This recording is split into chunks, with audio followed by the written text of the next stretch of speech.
تو اگر ہم بولتے ہیں ہم کو معلوم ہے یہ نیکی ہے، تو نعوذ باللہ وہ صحابہ کو نہیں معلوم تھا یار نیکی ہے، اور رسول اللہ خود نہیں معلوم تھا وہ نیکی ہے، اور ہم کو معلومات یہ نیکی ہے. مطلب ایک امتی کو معلوم، جس رسول پر وحی آ رہی ہے اس کو نہیں معلوم نیکی ہے، اور ایک امتی جو وحی سے محروم ہے، بلکہ وحی اللہ نے کیا وحی بھیجی قرآن سے ہی محروم ہے، اور وہ دعویٰ کر رہا ہے مجھے نیکیاں معلوم ہوں گی جو اللہ اس کے رسول اور صحابہ کو نہیں معلوم تھے، مجھے مل گئی.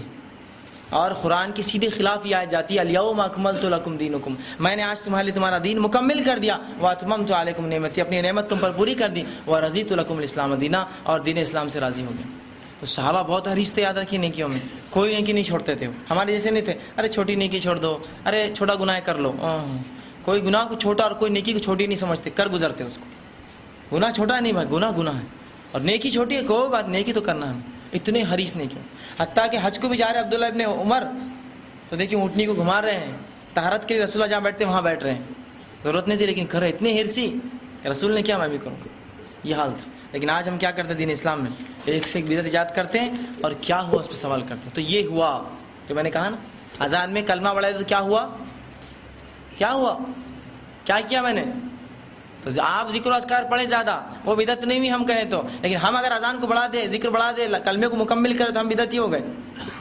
تو یہ صحیح بات ہے. رسول اللہ کے دور میں اذان اتنی دی جاتی تھی، قیامت تک اتنی ہی دی جائیں گے، جو اس کو بڑھائیں گا وہ بدعتی ہے. صحیح بات ہے بالکل. تو یہ ہوتا ہے جب ہم پوچھتے ہیں نا نیکی تو ہے، نماز تو پڑھ رہے ہیں، روزہ تو رکھ رہے ہیں، زکوٰۃ تو دے رہے ہیں، صدقات تو دے رہے ہیں، کیا ہوا، یہ ہوا اتنی بڑی غلطی ہوئی کہ اللہ کو نہیں معلوم تھی وہ نیکی ہے، رسول کو نہیں معلوم تھی نیکی ہے، صحابہ کو نہیں معلوم ہوا نیکی ہے، کبھی انہوں نے نہیں کیا، اور اس امتی کو 14 سال بعد معلوم ہوا یہ نیکی ہے. الزام لگا سب پر، اس دین کے تکمیل، اس کا مکمل ہونے پہ الزام لگا. تو ایسی غلطی نہ کرے یہ پوچھ کر کیا ہوا کر لیے، تو یہ بہت بری بات ہے. دین اسلام نے جتنا بتا دیا اتنا ہی کرنا، اس سے زیادہ کیا ہوا پوچھنا، پھر قیامت دن جو ہے فرشتے جب ماریں گے تو جب پوچھیں گے کیا ہوا، کیا کرتا تھا، وہ بولیں گے نہیں، وہ بولیں گے صاحب دینا ہے، تمہاری غلطی ہو گئی، کیا ہوا، کیا کر لیا میں نے ایسے. ایک ایسا عمل کر کے آئے جو نہ اللہ نے، نہ اس کے رسول نے، نہ صحابہ نے کیا، وہ کر کے آئے تم اور پوچھتے ہو اب کیا ہوا کر لیے. تو یہ ہوتا ہے اس کے بعد. اور اسی عمل نے کیا ہوا نے کیا ہے پورے امت کو آج بدعتوں میں ایسا بنا دیا کہ آج دین اسلام جو خالص ہے وہ صرف کتابوں میں بند دھول کھا رہا ہے، اور بقیہ بدعتوں کو دین اسلام سمجھ کے لوگ ایسا عمل کرتے ہیں جس کی حد نہیں. اور ایسے شخص کے تعلق سے ہی سورہ غاشیہ میں اللہ سبحانہ تعالیٰ نے آیت نمبر 3 اور 4 میں فرمایا عاملۃ ناصبہ تصلی نارا حامیہ.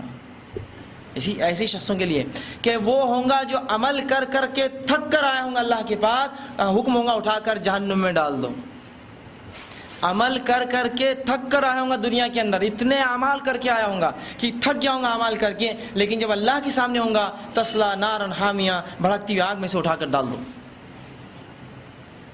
کیوں وہ عمل اللہ کی کتاب اس کے رسول کے مطابق نہیں تھا، تصلی نارا حامیہ کا مستحق بنا، جہنم میں ڈال دیا گیا. جبکہ عاملۃ ناصبہ، عمل کر کر کے تھک کے آیا ہوں گا دنیا کے اندر، لیکن حکم کیا ہوں گا، ڈال دو. تو پتہ چلا اب جو بھی دین اسلام میں کام کرنا ہے اللہ اس کے رسول صلی اللہ علیہ وسلم کے طریقے کے مطابق، زیادہ اور کم، غلط اور کیا ہوا، شیطانی سوال ہے یہ سیدھا سیدھا کیا ہوا، یہ سب بتا دیا میں نے آپ کو، کہاں کہاں الزام لگا کیا ہوا پوچھنے سے. تو اب ہم کوشش کریں کہ تمام زندگی کے مرحلے ہمارے اللہ کی کتاب اس کے رسول صلی اللہ علیہ وسلم کے سنت کے مطابق ہو، اس سے ہٹ کر کوئی کام ہم نہ کریں. اگر کریں گے تو یاد رکھیں دین اسلام میں یہ بدعت کہلائیں گا، اور اس کا نقصان کیا ہوگا، کل بدعت ضلالہ وکل ضلالۃ فی النار، ہر بدعت گمراہی اور ہر گمراہی کا ٹھکانہ جہنم کی آگ ہے. اسی لیے میں نے کہا کفر جو شرک اور بدعت یہ بہت بڑے دو گناہ ہیں، ان سے بچنا بہت زیادہ ہمارے لیے ہے. اب آئیے چند مثالیں، چند نمونے بدعت کی میں دیتا ہوں، بقیہ جو بچ جائے آپ سوال کر کے پوچھ لیں. یہ تو اتنی ہیں کہ ایک گنتے جاؤں گا تو کئی دن صرف بدعت پہ 10 دن کا درس اگلے سال لینا پڑے گا، اتنی بدعتیں ہم نے ایجاد کی. تو چند مختصر سی چیدہ موٹی موٹی بدعتیں گنا دیتا ہوں تاکہ وضاحت ہو. جیسا میں نے شرک اور کفر میں گنائی تھی چند باتیں، تو موٹی موٹی باتیں ہم شرک کی کرتے ہیں، اس کو آپ جان لیں. پہلی چیز تو یہ کہ ایسے ذکر و اذکار کرنا جو اللہ کی کتاب میں اور اس کے رسول صلی اللہ علیہ وسلم سے ثابت نہیں ہے، اور ان کی گنتی بھی مقرر کر لینا، یہ بدعت ہے. ایسے ذکر و اذکار جو اللہ کی کتاب اس کے رسول صلی اللہ علیہ وسلم نے نہیں پڑھے، یا اگر پڑھے بھی ہے تو اس کی تعداد مقرر نہیں کی، 80 90 100 جو مقرر کی ٹھیک ہے، جو نہیں کی خود سے مقرر کر لینا. 11 بار خل پڑھو، کہاں رسول اللہ نے کہا 11 بار خل پڑھو؟ کبھی خل پڑھنا ٹھیک ہے، 11 بار کہاں یہ بتائیے. تو چیز تو ہے، اضافہ کر دیا اس میں، یا سرے سے نیا ہی ذکر لایا کچھ تو بھی اٹھا کر. عجیب عجیب ذکر و اذکار لائیں، تو یہ کرنا کیا ہوا؟ بدعت ہوئی۔ اسی طرح جو ہے اکثر ان ذکر و اذکار کی جو بدعتوں میں جو مشہور بدعت ہے وہ ہے کہ 1.25 لاکھ بار کچھ لوگ جمع ہوتے ہیں، عورتیں اور مرد، اور تسبیحات پڑھتے ہیں، آیت کریمہ بولتے ہیں اس کو، یہ ہمارے معاشرے میں بہت رائج ہے، آیت کریمہ کی مجلس ہے، اور کیا ہوتا ہے اس میں 1.25 لاکھ بینج ہوتے ہیں، 1.25 لاکھ منکے ہوتے پڑھے جاتے ہیں، اس کے بعد کیا ہوتا ہے؟ وہ کھانا وجہ بنتا ہے یہ سب چیزوں کی، کہ تو ہر بدعت کا خاتمہ دیکھیے اچھے میٹھے کھانوں پہ ہی ہوتا ہے، پھول، نختی، شرنی، بوندے، خواجے، سب وہ اینڈ اس کا ایسی مٹھائی، میٹھے چاول، زردہ ہے نا، اسی پر ختم ہو رہی، بریانی ہے، مرغ مسلم پھر ہے ہی اس کے پیچھے، 1.25 لاکھ بار پڑھتے ہیں بیج۔ سوال یہ آتا ہے قرآن کی تو آیت پڑھتے ہیں نا، آیت کریمہ کیا ہے؟ لا الہ الا انت سبحانک انی کنت من الظالمین، قرآن کی آیت ہے، قرآن کی آیت تو پڑھ رہے ہیں آپ، غلط کیسے بول رہے ہیں قرآن کی آیت پڑھنے کو؟ میرا سوال ہے کیا رسول اللہ اور صحابہ کو نہیں سمجھا کہ 1.25 لاکھ بار اس کو پڑھنا اور کام مصیبت حل ہوتی ہے، جو تم کو پتہ چلا آج 14 سال بعد اور تم پڑھتے ہو؟ نعوذ باللہ، یہ الزام ہے اللہ کے رسول اور صحابہ پر کہ ان کو یہ عمل تو معلوم ہی نہیں ہوا، ہم کو ملا یہ عمل، تو مطلب وہی بند ہونے کے بعد وہ عمل ہم کو مل رہا ہے، جب وہی چالو تھی رسول کو تو نہیں بتایا گیا کہ 1.25 لاکھ بار پڑھو، قرآن کی آیت تو ہے، کیا ہوا؟ بدعت ہوئی، نیا طریقہ ہوا، صحابہ نے نہیں کی یہ کام، نہیں کی، غلط ہے۔ اسی طرح ایسے ذکر و اذکار کرنا جو کتاب و سنت ثابت نہیں ہے نا، اور ایسی دعائیں پڑھنا جو اللہ اور اس کے رسول نے نہیں بتائی، اور اس کو اپنے اوپر فرض یا واجب کی طرح وہ کر لینا، مثال کے طور پر جو پڑھے دعائے گنج العرش، عام ہے، یاد رکھیے نہ اللہ کی کتاب میں دعا ہے نہ اس کے رسول نے کبھی بتائی، اور اس کے الفاظ بھی شرکیہ ہیں، اس میں جو الفاظ ہے رسول سے دعائیں ہیں وہ اللہ سے بھی نہیں۔ اے اللہ کے رسول آپ یہ کر سکتے ہیں، آپ وہ کر سکتے ہیں، آپ ایسے ہیں، آپ ویسے ہیں، بلاؤں کو ہٹا دے، اولاد دے دے، شفا دے دے، بیماری دور کر دے، کیا رسول اللہ صلی اللہ علیہ وسلم سے ایسی دعائیں مانگنا جائز ہے؟ خود اللہ کے رسول صلی اللہ علیہ وسلم کے 2 لڑکے تھے، دونوں کا انتقال ہوا، اگر آپ واقعی میں شفا دے سکتے تو اپنے بیٹوں کو دونوں کو شفا دے دیتے سب سے پہلے، اور ان سے نسلیں چلتی، پھر بیٹیوں سے کیوں چلتا آپ کا خاندان؟ اسی طرح ایسی دعائیں جو کچھ دعائیں جمیلہ یا درود تاج، درود لکی، درود ماہی، اتنے یاد کردہ ہے، عہد نامہ اور یہ اور وہ، کہ اب میں گنتے بیٹھوں گا تو 1000-2000 تو یہی نام لینا پڑیں گے یہاں کھڑے رہ کر، تب کرے کیا؟ کون سا درود بھیجے، کون سی دعائیں پڑھے؟ جو دعائیں کتاب و سنت ثابت ہے بہت تھوڑی سی ہے، 300-400 دعائیں ہیں، حسن المسلم کے نام سے چھوٹی کتاب آتی ہے، آپ خرید لیں، 20-25 روپے کی کتاب، ساری دعائیں جو کتاب و سنت ثابت اس میں ہیں۔ اور کون سا درود پڑھے پھر؟ تو درود وہ پڑھیے جو سب سے افضل درود ہے، اور اس درود کو ہم کہاں پڑھتے ہیں؟ نماز میں، درود ابراہیم، خلاص اب کوئی درود کی ضرورت نہیں آپ کو۔ اگر اس سے افضل کوئی درود ہوتا تو رسول اللہ صلی اللہ علیہ وسلم صحابہ کو سکھا دیتے، درود تاج سکھا دیتے ان کو، اور لکی اور ماہی وہ سب سکھا کے جاتے ہیں، گو ان کو نہیں سکھائی وہ درود کبھی قیامت تک نہیں بن سکتا، چاہے آپ اس کو درود بولیے یا اور کچھ نام دے دیجیے اس کو، ٹھیک ہے۔ اسی طرح جو ہے محرم کے مہینے کو منحوس سمجھنا، یا سفر کے مہینے کو منحوس سمجھنا، یہ بھی ایک بدعت ہے۔ رسول اللہ صلی اللہ علیہ وسلم نے تو خاص طور سے سفر کے بارے میں کہا کہ سفر کا مہینہ منحوس نہیں ہے۔ آج امت مسلمہ کیا مانتی ہے سفر کے مہینے کو؟ منحوسیت کب سے چالو ہوتی ہے؟ اسلامی کیلنڈر کا پہلا مہینہ آیا، اسلامی کیلنڈر کا پہلا مہینہ آیا، کون سا مہینہ آیا؟ محرم الحرام، بہت حرمت والا مہینہ، یاد رکھیے، اس لیے اس کا نام محرم الحرام ہے۔ اور یہ محرم کب سے حرام ہے معلوم آپ؟ حرمت والا ہے کب سے؟ جب سے اللہ نے آسمان اور زمین کو پیدا کیا، اس دن سے اللہ کے نزدیک، اللہ فرماتا ہے قرآن میں، اللہ نے جب سے زمین آسمان کو پیدا کیا اس دن سے اللہ کے نزدیک مہینوں کی تعداد 12 ہے، جس میں سے 4 حرمت والے ہیں۔ ہمارے لیے محرم کیوں حرمت والا مہینہ بنتا؟ کیوں تو اس میں ایک واقعہ ہوا کربلا کا، ہے نا، جو کہ رسول اللہ کے جانے کے 50 سال بعد ہوا، شریعت مکمل ہونے کے 50 سال بعد ہوا، اور اس واقعے کو ہم سمجھے محرم اس لیے حرام ہوا۔ یہ محرم کا مہینہ اللہ کے نزدیک زمین و آسمان کی پیدائش اس دن سے حرام ہے، حرمت والا ہے، گناہ اور معصیت سے بچنا چاہیے اس مہینے۔ تو اس کو کون سا مہینہ بولتے ہیں ہم؟ غم کا مہینہ۔ کیا رسول اللہ نے کبھی اس مہینے میں غم منایا؟ ایک روایت بتائیں، ایک روایت۔ اچھا، دوسرا سفر کا مہینہ جو اس کے بالکل بعد لگ رہا، دوسرا مہینہ اسلامی کیلنڈر کا، وہ کیا ہے؟ منحوس ہے۔ رسول اللہ فرماتے ہیں سفر کا مہینہ منحوس نہیں ہے، اور آپ نے اس مہینے کا نام دیا سفر المظفر، سفر کا مہینہ کامیابی کا مہینہ ہے۔ اور ہم کیا بولتے ہیں سفر کے مہینے کو؟ منحوس۔ رسول کیا بول رہے ہیں؟ مظفر ہے، یہ کامیابی کا مہینہ ہے تم لوگوں کے لیے۔ اور اس میں ہم کیا مناتے ہیں؟ محرم آ گیا تو غم منا رہے ہیں، سفر آ گیا تو کیا تیرا تیزی ہے نا، اور کیا کیا اس میں جو ہے بدعتی رسومات ہوتے ہیں کہ ایک 13 تاریخ آتی ہے جس میں بہت بلائیں آفتیں، بلکہ سال کی آدھی بلائیں آفتیں اس دن اترتی ہے. کس نے آپ کو وحی کی ہے؟ کیا جبرائیل علیہ السلام آپ کے پاس آ کہہ کر گئے یہ باتیں؟ رسول اللہ فرما رہے تو مظفر کامیابی کا مہینہ ہے، منحوس نہیں ہے.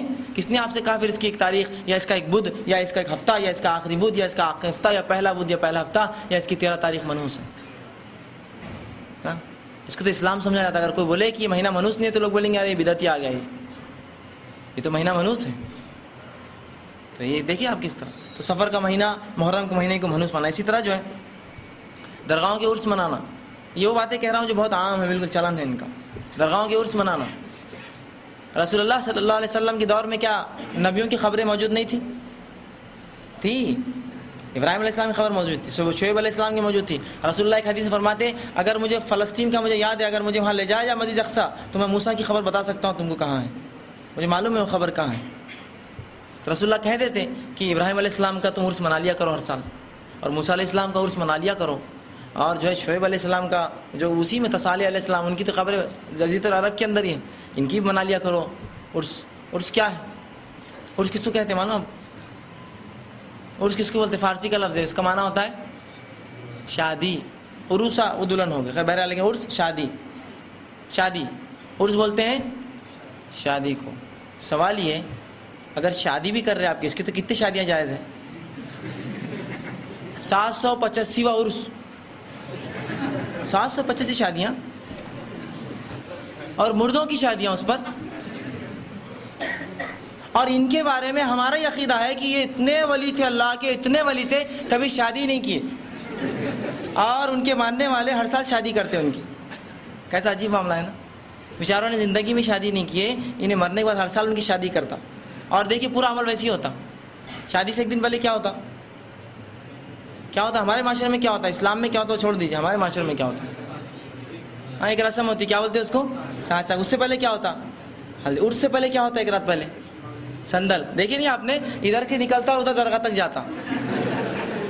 سبحان اللہ، پوری شادی ہے وہ، اس میں کچھ بھی کم نہیں ہے. خطبہ نکاح چھوڑ کے باقی سب ہے اس میں، ہے نا. وہ جا رہے لے کر ایک رات پہلے جاتے ہیں، کوئی ادھر سے ایک آتا، پورا ہے اس میں، ہلدی مہندی یہ وہ سب ہے اس کے اندر. عرس منا رہے ہیں. یہ کس شریعت نے آپ کو دیا عرس منانے کا حق؟ کیا رسول اللہ نے کبھی کہا کہ میرے جانے کے بعد میرا عرس منا لو یا میری امتیوں میں عرس مناؤ؟ کہاں سے آیا یہ طریقہ؟ یہ ہندوؤں سے سیکھا ہم نے، اطراف کے ہندوؤں سے سیکھا. وہ جو ہے عرس اور رسومات مناتے ہیں، سیکھ لیا ان سے. یہ منانا یہ بھی جو ہے بدعت ہے اور سخت حرام ہے، اور جو عمل اس میں ملوث ہوتے سب شرکیہ ہے. سجود، رکوع، قربانی، نیاز ان کے سامنے کرنا، یہ سب حرام ہے اور شرک یاد رکھیں، اور کفر ہے سخت قسم کے. کہ اگر کوئی آدمی مر جائے اس عقیدے سے تو کبھی جنت میں نہیں جائیں گے، یاد رکھیں اس عقیدے کو. تو یہ ہوا. تیسرا جو ایک عام ہے وہ ہے 27 رجب کو جاگنے کی رات منانا. کتنا عام ہے؟ 27 رجب کو کیا مناتے ہیں ہم لوگ؟ جاگنے کی رات، ہے نا. جاگنے کی رات کیا ہوا اس دن؟ اس رات کیا ہوا؟ رسول اللہ صلی اللہ علیہ وسلم بولے کہاں گئے؟ آسمان پہ گئے، نماز ملی. ٹھیک ہے، بہرحال صحیح واقعہ ہے، نماز پہ گیا، آپ کو نماز ملی، آسمان پہ گئے نماز ملی، سب میں سمجھ رہا ہوں. لیکن رسول اللہ نے یہ کہا ہر سال اس کو مناؤ. سوال یہ ہے ارے میاں تم یہ مناتے ہیں رات، تم کو خوشی نہیں نماز کی. میں یہ کہتا ہوں یہ رات منانے والے سارے ہی تقریباً لوگ وہ ہیں جو سال بھر نماز نہیں پڑھتے. سمجھے؟ وہ جو صحابہ کو تحفہ ملا تھا وہ تحفہ تھا ہمیشہ زندگی بھر کی نماز. ہم نے وہ تحفے کا دن لے کے اس دن نماز پڑھی اور زندگی بھر نماز غائب. تو جو صحیح وہ دن منانا اور وہ رات منانا چاہتا ہے کہ معراج میں جو ملا تو زندگی بھر نماز پڑھے، اس کے لیے ایک رات کوئی خاص نہیں. اور اس رات کو خاص کرنا جبکہ رسول نے خاص نہیں کی. پھر اس رات کو فلاں مخصوص عبادتیں کرنا جو اللہ کے رسول صلی اللہ علیہ وسلم نہیں کی، یہ ساری چیزیں کیا ہے؟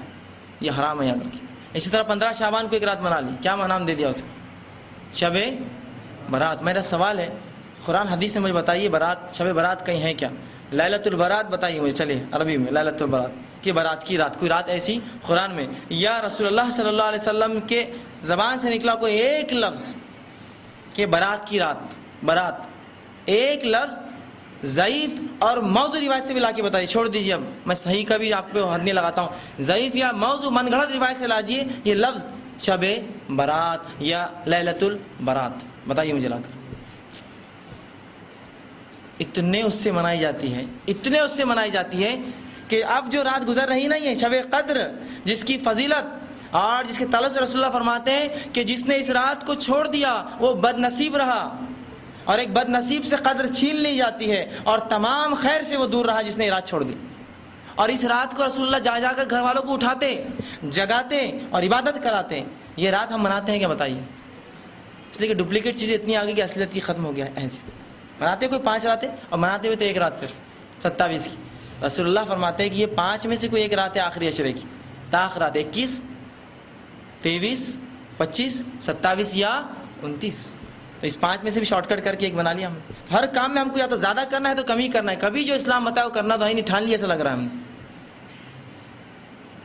شب برات نہیں، بڑے اقوال ہے، بڑے یہ ہے، بڑا وہ ہے، اور بڑے دلائل اور یہ اور وہ، اور نیوز پیپر بھرے پڑے ہیں، اکثریت غلط ہو سکتی کیا، فلاں ہو سکتی کیا۔ میں اکثریت اور اقلیت کی بات ہی نہیں کرتا ہوں، ہمارا معاملہ تو کتاب و سنت پر ہے۔ اگر اکثریت اور اقلیت کا دلیل ہے تو آج اکثریت دنیا کی یہ کہتے ہیں کہ مسلمان دہشت گرد ہیں، مانتے اس بات کو؟ اکثریت بول رہی ہے نا، مانتے اس بات کو؟ اکثریت اور اقلیت کچھ نہیں ہوتی ہے، دلیل وہ ہوتی ہے جو کتاب و سنت ہے۔ افواہیں تو بہت ہوتی ہیں، تو اکثریت اقلیت من لائیے۔ اور اگر اکثریت اور اقلیت حق اور باطل کا فرق ہے تو ہم سب کو عیسائی بن جانا چاہیے، اس لیے کہ اکثریت دنیا کی کون ہے؟ عیسائی ہے۔ پھر نہیں، وہ تو غیروں کی بات ہوگی نا، اپنوں کی بات کیجیے۔ اور اگر اپنوں کی بات کریں پھر مسلمانوں میں تو پھر بدعتی اور جو خبر پرست بننا پڑے گا ہم سب کو، اس لیے اکثریت ان کی ہے۔ پھر نہیں ان میں نہیں، پھر وہ ہم میں سے ان کو چھوڑ دو اتنا، پھر ہم میں کر کے پھر اقلیت ہو جاتی ہے ہماری، اکثریت کہاں بچی؟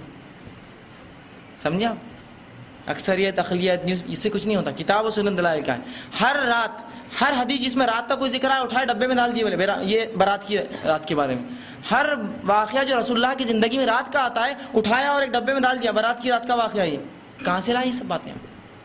جس رات میں رسول اللہ اٹھا کر جگا رہے وہ رات میں ہم سوتے پڑے رہتے ہیں، قدر کی رات جو جا رہی ہے نشروں میں، اور جس رات میں نہیں جگایا اس پہ واقعہ گڑھ لیا۔ اچھا واقعہ ہے بھی کیا؟ رسول اللہ صلی اللہ علیہ وسلم جو ہے ایک بار رات میں اٹھے، حدیث سنی ہوئی آپ نے، اٹھ کر چلے بقیع غرقد، جنت البقیع جس کو بولتے ہیں، وہاں گئے، آپ نے وہاں مغفرت کی دعائیں کری ان کے لیے، اور واپس آئے۔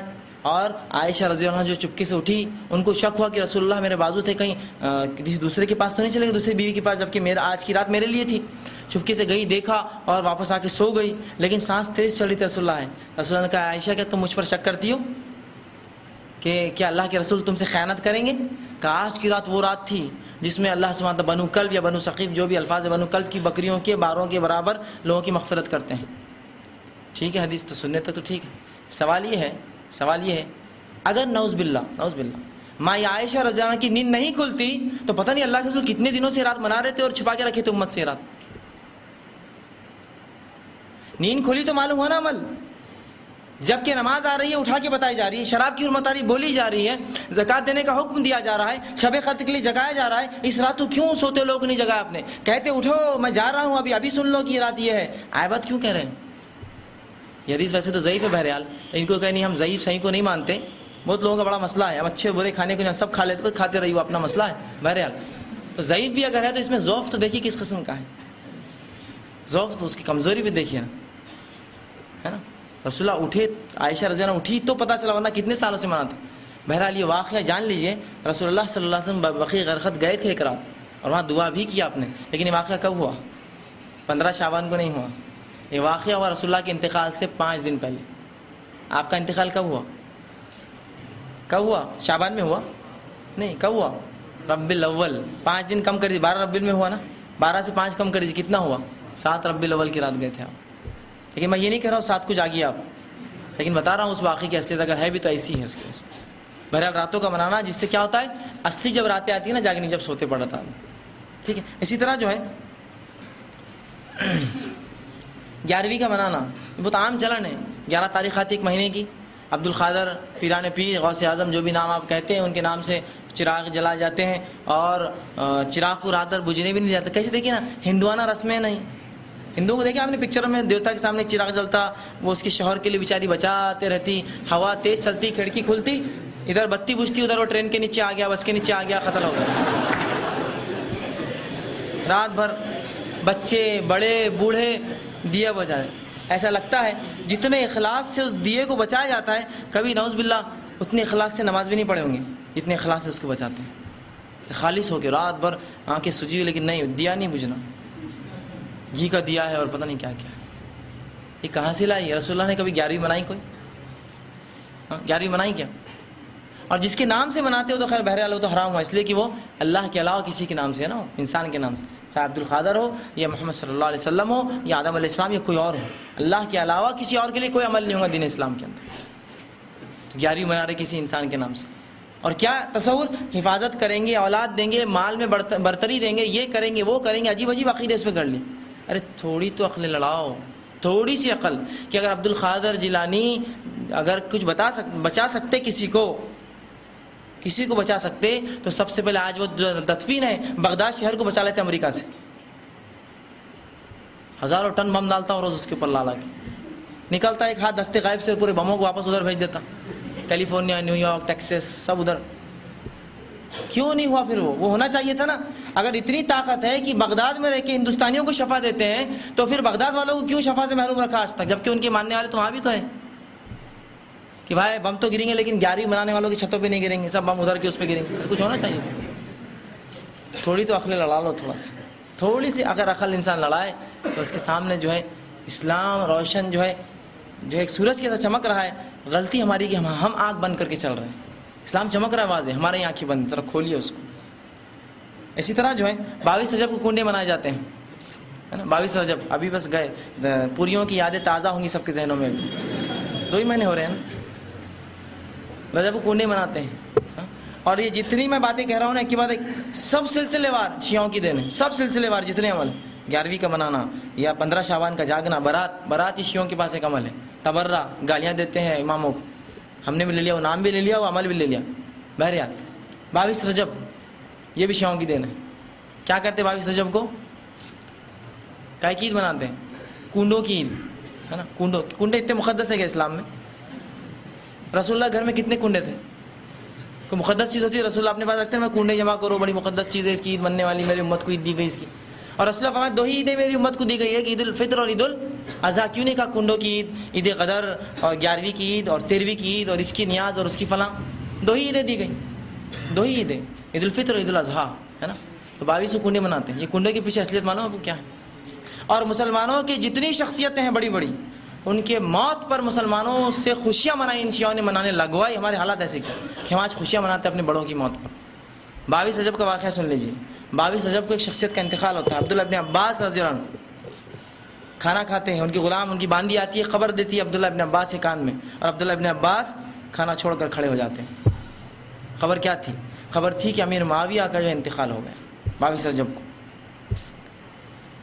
امیر معاویہ وہ شخصیت تھی جس نے ان شیعوں کے ساتھ جو ایک جس کو بولیں گے لوہے کا ہاتھ رکھا تھا ان کے اوپر. یہ پورے دبے ہوئے تھے، لیکن جیسے امیر معاویہ کا انتقال ہوا ان کو ایک دم خوشی کی لہر دوڑ پڑی کہ اب معاویہ مر گیا، اب خوشی منائیں گے. اور منائے تو کیسے منائے؟ حکومت کو پتہ چل جائیں گے نا خوشیاں منائی جائیں گی. تو خلیفہ مرا ہے وقت کا، تو خوشیاں خفیہ منائی جائیں گی. ایک سوال ہے میرا، ایک سوال ہے، کسی گھر میں کوئی خوشی ہوئی کیسی مناتا ہے؟ کیسی مناتا ہے؟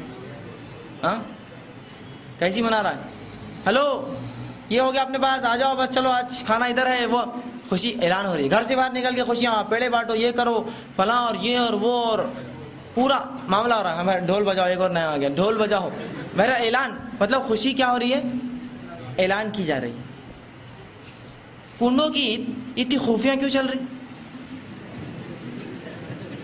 خاموشی سے سامان لانا، گھر میں پردہ ڈال دینا، دکھنا نہیں کسی کو، اندر جانا، خاموشی سے جو ہے چیزوں کو بنانا، اور برتن جو ہے لوہے کی ہے اس کے نہیں استعمال کرنا، مٹی کرنا، وہیں کھانا سب نے آ کے، وہیں ہاتھ دھو لینا، کوئی باہر نہیں جائیں گا، وہ پانی کو وہیں دفنایا جائیں گا اور وہ برتن وہیں ختم کر دی جائیں گے. جب باہر نکلے کچھ بھی نہیں ہوا، اندر کیا ہو؟ کچھ بھی نہیں بیٹا، اندر کچھ بھی نہیں ہوا. کیسی خفیہ خوشی ہے، خفیہ.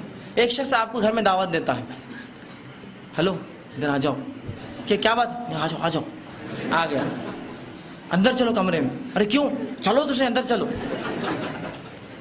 کمرے میں لے آ کے دروازہ بند کر کے، ارے کیا کر رہا؟ بیٹھو خاموش، ضرور رکو، پردہ اس پر. پھر اس کے بعد ایک پیڑے کا ڈبہ نکال رہا، کھاؤ جلدی سے، یہ ہاتھ صاف کر لو، کچھ مت بولو. ارے ہوا کیا؟ میرے کو لڑکا ہوا.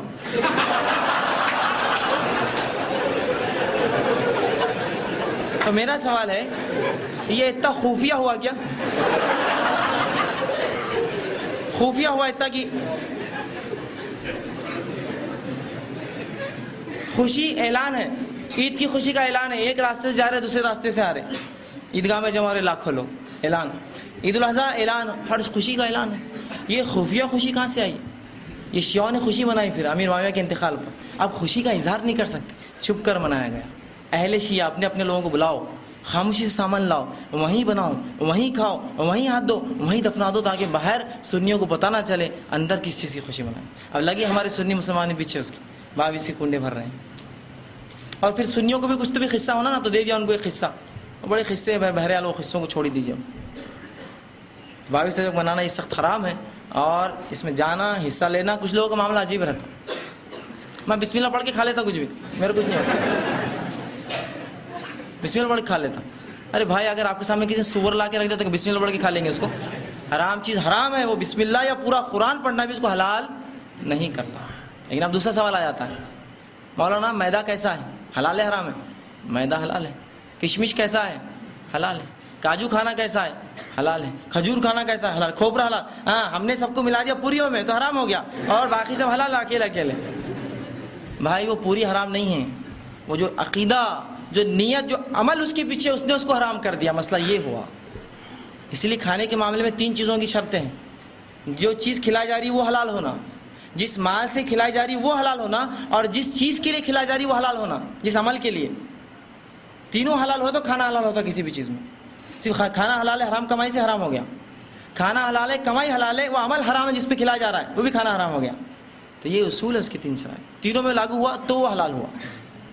تو آپ کے سب حلال ہے میں مان رہا ہوں، لیکن وہ عمل جو ہو گیا اس نے حرام کر دیا آپ کی پوریوں کو، ہے نا، تو مت کھائیے اس کو، یہ حرام۔ اسی طرح جو ہے 10 محرم کو جو ہے غم کا دن منانا، جبکہ یہ رسول اللہ نے کون سا دن منایا؟ رسول اللہ نے کیا منایا اس دن کو؟ یہ بولیے ان کی زندگی میں خوشی کا دن منایا آپ نے اس 10 محرم کو۔ اور جب آپ صلی اللہ علیہ وسلم مدینے گئے، دیکھا کہ یہودی روزے رکھتے ہیں، پوچھا کیوں؟ تو کہا اس دن موسیٰ علیہ السلام کو اللہ نے نجات دی تھی، کہا موسیٰ پر ان سے زیادہ ہمارا حق ہے، ہم بھی خوشی منائیں گے، ہم روزہ رکھیں گے، ہم بھی روزہ رکھیں۔ تو رسول اللہ کی وفات تک آپ نے 10 محرم کو کیا منایا؟ خوشی یا غم؟ تو امت ہی اب کیا غم منائیں گے؟ رسول نے غم نہیں خوشی منائی، اور عید پر روزہ رکھا ہے کہ موسیٰ آزاد ہوئے تھے، ہم زیادہ حقدار ہیں موسیٰ کے، ان یہودیوں سے ہم بھی خوشی منائیں گے، ہم روزہ رکھیں گے، ان کی مخالفت کریں گے، 9، 10 یا 10، 11 کا رکھیں گے، 1 دن کا نہیں رکھیں گے۔ وہ 1 دن کا رکھتے تھے خوشی میں۔ رسول اللہ روزہ رکھو بول رہے ہیں، فضیلت 1 سال کے گناہوں کا کفارہ پچھلے اس روزے کی 2 دن کے، اور ہمارے پاس کیا بولتے ہیں؟ اس دن کھلانا پلانا چاہیے، ہے نا۔ رسول اللہ بھوکے رہنے کا حکم دے، روزہ، ہم بول رہے کھلاؤ اور پلاؤ۔ کتنی مخالفت دیکھی سنت کی، کبھی آنکھیں بھی نہیں کھول کے ہم دیکھتے ہیں کہ کیا ہے۔ بہرحال اسی طرح جو ہے 12 ربیع الاول کو کیا منانا؟ 12 وفات منانا، یاد رکھیے بھی حرام ہے اور بدعت ہے، اور ساری بدعتیں حرام ہیں۔ اور کیا مناتے 12 ربیع الاول کو؟ 12 وفات، ہے نا، یہ الفاظ ہے نا 12 وفات۔ آج تھوڑا سا وفات کا معنی سمجھ میں آیا تو کیا بولتے ہیں آج؟ 12 ربیع الاول۔ لیکن آج سے پہلے کیا تھا؟ یہ آج سے 10 سال پہلے کیا تھا؟ اور آپ نے اپنے بچپن میں کیا پکارا اس کو؟ 12 وفات، ٹھیک ہے۔ 12 کا مطلب کیا ہے؟ 12 تاریخ۔ وفات کا مطلب کیا ہوتا ہے؟ ہاں، موت، ٹھیک ہے۔ 12 تاریخ کو آپ میں سے کسی کے والد کا انتقال ہوا، اور میں آپ کے گھر پہ پہنچ گیا ڈھول لے کر، جھولے میلے ٹھیلے بچے ڈھول بجا رہا۔ ارے کیا چل رہا ہے؟ آپ کے ابا مرے نا، اس کا ہی میرا باپ مرا اور تو کمینے انسان ڈھول بجا رہا کھڑ رہے گی؟ ہاں 12 تاریخ کو مرے تھے وہ، دیکھو کتنا تھا۔ یہی مسلمان کوئی ذرا ہی خیال نہیں آتا 12 وفات نبی کی موت کا تو نام لیتا ہے اور خوشیاں مناتا ہے اس پر۔ افسوس ہے اور لعنت ہے اس قوم کے اوپر جو اپنے نبی کے مرنے پر بھی خوشیاں مناتی ہے۔ 12 وفات مناتے ہیں، اور اب جب وفات کا معنی پبلک کو سمجھ میں آنے لگا فوراً نام بدل دی، 12 ربیع الاول، میلاد شریف، میلاد النبی، نام بدل دیے۔ ان آج سے 10-20 سال پہلے کیا تھا؟ یہ وفات ہی تھا۔ اور یاد ہے کہ رسول اللہ کی پیدائش میں اختلاف ہے، 9 ربیع الاول، 10 ربیع الاول، 11 ربیع الاول اور 12 ربیع الاول۔ اکثر جو سیرت کے علماء انہوں نے 9 ربیع الاول خوی بتایا۔ بہرحال یہ نبوت چونکہ آپ نبی ہونے والے کسی کو پتہ نہیں تھا، لیکن انتقال کا ہوا بالکل یقینی ہے 12۔ نبی کی موت اور خوشیاں مناتا ہے۔ یہ سب شیعوں نے، ہمارے جتنے اسلاف ہیں ان کی موت پر ہم کو خوشیاں منانے لگے، جہاں غم تھا وہاں خوشیاں، اور جہاں خوشیاں تھیں وہاں غم منانے لگے۔ بہرحال خیر انتقال ہو کے 14 سال ہو گئے، آج غم کی ضرورت نہیں ہے ہمیں۔ غم صرف 3 دن ہوتا ہے، 3 دن سے زیادہ نہیں ہوتا، یاد رکھیے، غم صرف 3 دن ہوتا ہے اسلام۔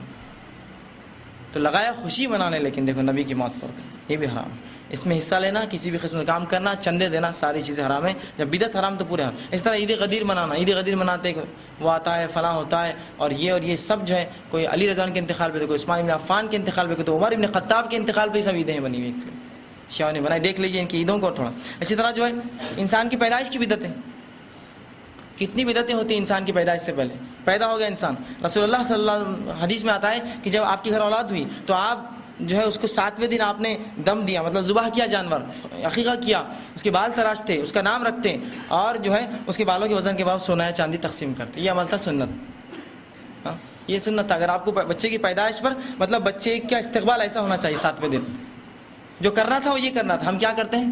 سنت کی مخالفت دیکھ کیسے کرتے ہیں؟ 6 کرتے لیکن 7ویں نہیں کرتے، ایک دن کا ہی فرق ہے صرف دونوں میں، لیکن 6 ہو رہا، 7 نہیں ہوتا۔ لیکن مطلب ہر معاملے میں ہم نے ٹھان لیا کہ رسول کی مخالفت ہی کر کے رہیں گے، کوئی معاملہ ہو چاہے ہماری زندگی کا۔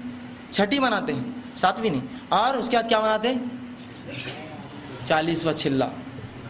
او ہو، یہ تو اتنی بہائی کی رسم ہے، اس کی کوئی انتہا نہیں ہے۔ یہ اتنی بہائی کی رسم ہے جس کی کوئی انتہا نہیں ہے۔ 40 دن بعد چلا۔ یہ کیا چلا کیا ہوتا ہے مجھے بتائیے؟ کیا چلا کیا ہے بتائیے؟ چلا کیا ہوتا ہے؟ 40 دن ہوتے۔ 40 دن کس کو ہوئے اور کے ہوئے؟ اور وہ ڈھول پیٹ کے اعلان کر رہا کہ اب 40 دن ختم ہو گئے۔ اب جو ہے اندازہ لگائیے صرف اس کی قباحت کا۔ 40 دن عورت ناپاک ہے، 40 دن پاک ہوئی، اس نے غسل لیا، اور تو ڈھول بجا کے اعلان، آج چلا ہے۔ آئیے سب کیا مطلب حیرت ہوتی ہے کہ بدعت اور اس پہ یہ بہائی کی اور عجیب عجیب عمل ایجاد کی۔ اور یہی ہوتا ہے جب دین خالص چھوڑتے ہیں، ایسے ہی گرتے ہم گڑھوں میں جا کر۔ تو 7ویں منائی ہے، سنت سے ثابت ہے۔ بکرا ذبح کیجیے، بال تراشیے، نام رکھیے، بالوں کے وزن کے بعد سونا چاندی تقسیم کیجیے، یہ ہے سنت، اس کو عمل میں لائیے۔ اسی طرح مرنے کی بدعتیں، اتنی بدعتیں مرنے کی تو جس کی حد نہیں۔ مرنے والا تو مر گیا، اس کے گھر والے کھلا کھلا کے اور پلا پلا کے بہت سے مر جا رہے اس کے۔ اور ہر بدعت کا خاتمہ مولانا کھانے پینے پہ ہوتا۔ جنازے کو کہندہ دیے تو کھانا ضروری گھر پہ جا کے بولے، کیوں؟ تو کہندہ وہ ادھار رہ جاتا، کھاندہ بولے ادھار۔ ارے تو احسان کیا کھاندہ دے کر؟ حدیث میں اس کو تم کو ثواب ملتا کھاندہ دینے کا، یہ کہاں سے لگ کھاندہ ادھار رہ جاتا؟ یہ کھانے کے چکر ہے، صرف کھاندہ ادھار ہے، اب کھلاؤ۔ اور وہ مر گیا اس سے گھر میں آدمی، وہ کھانا بنا رہا، عورتیں کھانا بنا رہی، کیوں؟ وہ کھلانا نہیں اتنے مردے آ کے بیٹھ گئے، وہ تو ایک گیا کھلاؤ۔ اور اب پوری بدعتیں کھانے پر دیکھیے، جتنی بدعتیں گنا میں نہ تھا۔ عید میلاد کھانا، کنڈے کھانا، 11ویں کھانا، نیاز منت مرادیں کھانا، عرس کھانا، صرف کھانا ہے۔ آپ دیکھیے کوئی بدعت میں کو بغیر کھانے کی بتائیے، ایک مخلص بدعت جو بغیر کھانے کی ہوتی، اخلاص کے ساتھ کمپلیٹ بدعت جو ہے اخلاص کے ساتھ ہے، کوئی اس میں کھانا پینا نہیں۔ ایک بتا جسے ایک بدعت بول رہا ہوں، ایک رسم۔ مر گیا 30 دن کھانا، اس کے بعد 10ویں دن کھانا، کیوں؟ بولے 10ویں دن پورے جو کھانے ان کو پسند تھے، ابا کو، امی کو، نانی کو، چچی کو، وہ بنا کے رکھ دینا۔ اور کیا ہوتا پھر؟ افسوس، اتنا گھٹیا عقیدہ، کفر، ایک دم کفرانہ کافرانہ کہ روحیں آتی ہے بولے ان کی، اور وہ چیز دیکھتی ہے۔ جو کپڑے پسند وہ بھی رکھنا، اور انتظار بھی ہوتا ہے۔ کھانا رکھ دیتے، فاتحہ ہو کے سے بیٹھے رہتے، ادھر سے ایک تتلی اڑ کے آتی، ابا تتلی بیٹھی، ہاں روح آئی نا۔ اصل بولے تو روحیں شکلیں لے کے آتی بیٹا، سیدھا نہیں آتی نا۔ تتلی آپ چھیڑنا نہیں، بلی آگے ایک آتی، دادا کو بہت پسند تھی، وہ اس میں آگے ہوں گے دادا۔ افسوس ہے کہ ایسی عقیدے گھٹیا قسم کی، کافروں کی جیسے۔ روحیں جب مرتی ہے نا تو ایک مقام پہ بند کر لی جاتی ہے۔ انشاءاللہ العزیز 27 سپٹمبر کو میرا اس پہ درس ہے جو ہے خبر کا بیان، اس میں لوں گا انشاءاللہ اس کی تفصیلات۔ تو مرنے والا تو مر گیا، اس کی زندگی میں کبھی اس کے بیٹے نے اس کو نان کھا لیا اور بریانی نہیں کھلائی، لیکن مرنے کے بعد سب کو کھلاتا ہوں۔ مردے کے نام پہ سب کھایا جا رہا، لیکن زندہ تھا کھانے کو ترستا تھا، ویسے مرا بھوکا، اس کو نہیں کھلایا کسی نے۔ جب اس کو جو پسند تھا لا کے نہیں کھلائے، جب پسند تھا وہ پہنائے نہیں، مرنے کے بعد سب مل کے اس کے نام سے چور رہے۔ عجیب بات ہے نا، کیسی عجیب بات۔ 10واں، پھر اس کے بعد 20واں، اس کے بعد 30واں، اس کے بعد وہ ایک بھول گئے تھے آپ، 30واں بھی نہیں تو شہروں میں تھوڑا سے بدعت کو شارٹ کٹ کیے، لیکن وہ باقی جگہ تھا ہے نا، ختم کہاں ہوئی وہ۔ مطلب مرنے والا مر گیا، یہ کھلا کھلا کے مر رہا، دیکھیے 30ویں دن کھلا رہا، 10ویں دن کھلا رہا، 20ویں دن کھلا رہا، 40ویں دن، 30ویں دن، اور 40 دن ہو رہی ہے، اور دعوت اور رخے اور کارڈ بھی چھپ رہے، اور کھانوں میں تھوڑی سی تبدیلی رہتی، کیوں تھوڑی سی تبدیلی؟ کیا تبدیلی ہے کھانے میں؟ کہ روٹیاں بولے وہ ایسی لمبی نہیں ہونا، گول رہنا، یہ ہو گئی چہلم کی روٹیاں، اور لمبی ہے تو بولے شادی ولیمے کی خوشی کی روٹیاں، ہے نا؟ کیسی بدعت ایجاد کر لی ہم نے. اگر اسی لیے میں نے کہا کہ اگر کوئی صحابی آ جاتا ہے اس دور میں تو کہتا یہ دین اسلام نہیں، یہ مسلمان نہیں، ان کا نام ہو سکتا ہے یہ مسلمان کہتے ہو، اسلام کو ماننے کا دعویٰ کرتے ہو، یہ مسلمان کوئی صحابی مانتا ہی نہیں، بلکہ اگر فتویٰ پوچھتے تو کفر کا فتویٰ لگا کے چل رہا تھا. یہ ہمارے اعمال ہیں. اسی طرح جو ہے مرنے پر خبروں کا پکی کرنا اس وقت بدعت ہے، اور یہ کفر اور شرک تک لے جاتی ہے، اس لیے اس کو میں نے اس میں شامل کیا. اسی طرح جو ہے تیسرا 20واں اور 40واں منع. اسی طرح جو ہے عاشورے کا، یا اسی طرح کھانوں پر فاتحہ دلانا، یہ بھی سنت ثابت نہیں. اب لوگ پوچھتے ہیں سورہ فاتحہ تو قرآن میں ہے نا، پھر کیوں نہیں پڑھ سکتے؟ سورہ فاتحہ قرآن میں ہے، میں بھی سمجھتا ہوں، اور اللہ کے رسول صلی اللہ علیہ وسلم زیادہ جانتے تھے سورہ فاتحہ کا کیا فائدہ اور کہاں کہاں پڑھنا چاہیے. کیا انہوں نے کبھی کسی کھانے پڑھا؟ مجھے بتائیے. میرا سوال تو عام ہے ایک دم. ایک واقعہ بتا دیجیے. ایک یہاں تو معاملہ یہ ہے کہ ایک صحیح حدیث کے صرف محتاج ہے ہم لوگ، مل جائے سر آنکھوں پر وہ عمل، نہ ملے تو پھر خلاص یہ عمل چاہے پوری دنیا کرے وہ ہم اس کو تسلیم نہیں کر سکتے. ٹھیک ہے. اور ایسے کئی عمل. بہرحال میں نے اپنے آپ کو اختصار سے کام لیا اور اس معاملے پہ روکا ہوں. اللہ سبحانہ تعالیٰ سے آخر میں دعا ہے، اپنی بات اسی پہ ختم دعا ہے کہ اللہ سبحانہ تعالیٰ کہنے سننے زیادہ ہمیں عمل کی توفیق دے. اللہ سبحانہ تعالیٰ ہمیں جو ہر قسم کی کھلی اور چھپی بدعتوں سے ہماری حفاظت کرے، ہر قسم کے شرک کھلے اور چھپے شرک سے، اور کھلے چھپے کفر سے، اور کھلے چھپے نفاق سے ہماری